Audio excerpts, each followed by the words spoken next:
कुत्ते की पूंछ को चाहे कितने भी वर्ष घूरे में दबा के रखो, जब वो निकलेगी तो वो टेढ़ी ही निकलेगी। उधर पे भारत ने भी फिलिस्तीन का समर्थन किया है, लेकिन अंधभक्त अभी भी इजराइल की ओर लगे हुए हैं कि ऑक्सीजन दे रहे हैं इस्लामिक कंट्रीज और आप खड़े हैं इजराइल के साथ। अरे बेटा, खुद के अपने बापों को तो कंधा दे लो, इसके बाद इजराइल का समर्थन करना। अगर नहीं सुधरे तो देश दुनिया तीसरे विश्व युद्ध की ओर बढ़ चला है, और तीसरे विश्व युद्ध अगर होता है तो संपूर्ण पृथ्वी नष्ट हो जाएगी।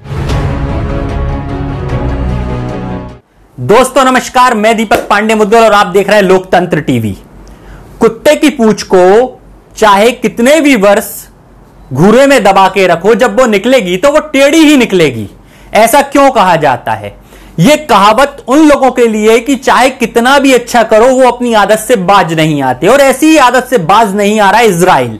जी, इजराइल और फिलिस्तीन जो आपस में युद्ध चल रहा है आज, उसको लगभग 8 दिन हो चुके हैं, जो ऐतिहासिक पल है। मतलब कि इतना इतिहास में युद्ध कभी भी नहीं चला जो आज 8 दिनों से चल रहा है। सन 1967 में भी युद्ध हुआ था जो मात्र 6 दिन चला था।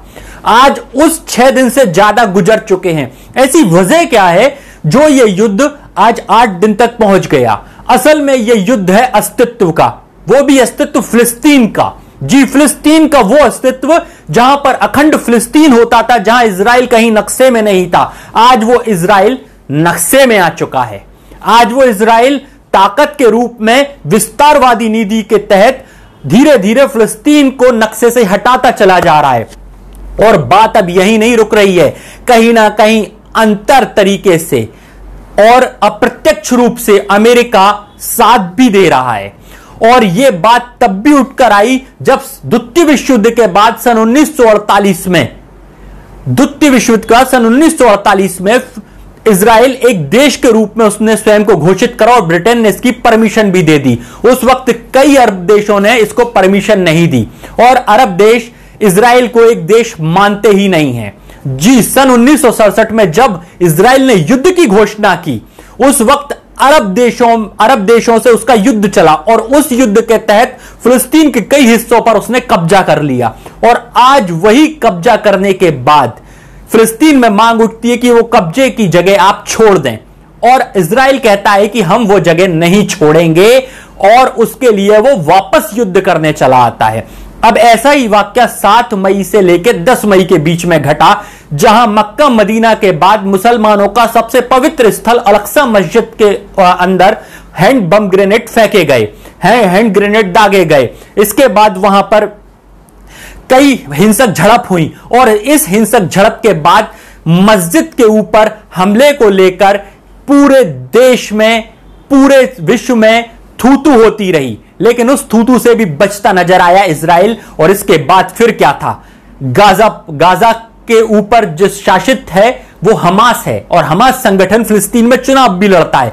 फिलिस्तीन के यहां पर मदद करते हुए हमास ने साथ देते हुए और एक साथ कई सारे रॉकेट 10 मई को दाग दिए, और आयरन ड्रोम भी पस्त पड़ गया। और आज स्थिति यह है कि 4000 अभी तक रॉकेट दागे जा चुके हैं इजराइल के ऊपर, और 1300 रॉकेट के बाद इजराइल कह बैठा था कि हमारे यहां इमरजेंसी घोषित की गई है। तो अब जरा सोचिए, 1300 रॉकेट के बाद जो इमरजेंसी घोषित करने वाला था, आज 4000 रॉकेट के बाद उस इजराइल की क्या स्थिति हुई होगी। ऊपर वाला ही जाने इजराइल कितनी बातों को दबा रहा है और कितनी बातों को लोगों तक पहुंचा रहा है। लेकिन नुकसान तो इजराइल का बहुत हो रहा है इस बार, क्योंकि 57 सदस्यीय इस्लामिक कंट्रीज जो OIC है, उसने भी फिलिस्तीन का समर्थन कर दिया है। इधर रूस ने भी फिलिस्तीन का समर्थन कर दिया है, उधर पे भारत ने भी फिलिस्तीन का समर्थन किया है। लेकिन अंधभक्त अभी भी इजराइल की ओर लगे हुए हैं, जबकि उन्हें पता होना चाहिए कि ऑक्सीजन दे रहे हैं इस्लामिक कंट्रीज, और आप खड़े हैं इजराइल के साथ। अरे बेटा, खुद के अपने बापों को तो कंधा दे लो, इसके बाद इजराइल का समर्थन करना। इजराइल कहां भागा जा रहा है?